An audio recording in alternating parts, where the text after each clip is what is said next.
But out of the spotlight, investigators say this man is quietly doing the most damage, month after month, store after store. If I give you a name, Angelo Wagner, you heard that one? Yes, I have. Angelo Maurice Wagner Jr., to be exact. Wagner's name kept popping up when 5 Investigates analyzed more than 2 years of police reports from 30 Target and Best Buy stores around the Twin Cities. That's him at Target in West St. Paul. Look closely. Police say he used something to cut the cords off of those iPhones that were tethered to the display case. Investigators say Wagner teamed up with the woman in green at this Best Buy in Oakdale, taking laptops with an employee standing right next to them.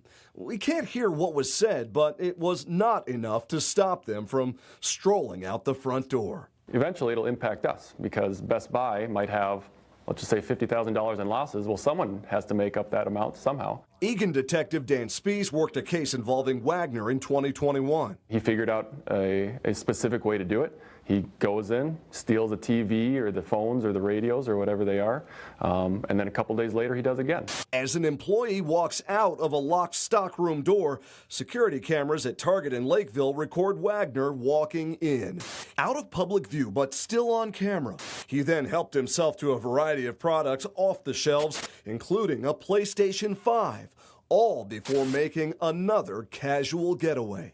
A sheriff's report from Ramsey County reveals Target blamed Wagner alone for an approximate loss of more than $125,000. Target says it is closing 9 stores in 4 states because of theft and organized retail crime. Target store closures earlier this year did not directly impact Minnesota, but the Minneapolis-based company tells 5 Investigates it is investing in more security across the board, from third-party guard services to locking cases for merchandise prone to theft. Is there more that these companies can be doing? Yeah, there's absolutely a lot that they can be doing. Landon Winklevoss is a cybersecurity expert with Nisos, working behind the scenes to help companies identify potential threats and criminals, often organizing online. The people that are doing the stealing are different than the people that are monetizing, and even different than the people that are laundering the proceeds. And it's not just electronics. You have your fragrances and clothing. Shoes is a big one these days. $13,000 worth of sneakers. Last year, 5 Eyewitness News told the story of shop owner Walter Dillon, forced to close after thieves hit his store in Little Canada 5 times. I don't believe the punishment is harsh enough. Dillon's testimony at the state capitol helped pass a new organized retail theft bill, adding greater consequences for those working in groups, as well as individuals who have engaged in a pattern of retail theft. Because they put me out of business, but they still going on. They still thriving. Despite viral videos of flash mobs across the country, a new study of shoplifting trends by the Council on Criminal Justice found more than 95% of cases involve just 1 or 2 offenders, just like Angelo Wagner Jr.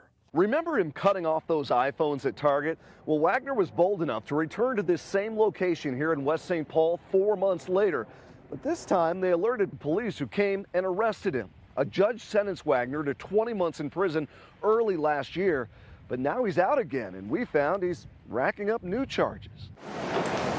We wanted to speak with him. Wagner, there he is. But Wagner was a no-show for 3 court dates this month, and he now has a warrant out for his arrest.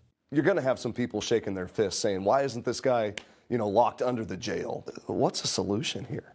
Typically, you're right. With property crime, they typically do not go to jail or prison for a very long time. We don't know yet whether the new legislation will deter repeat offenders such as Wagner.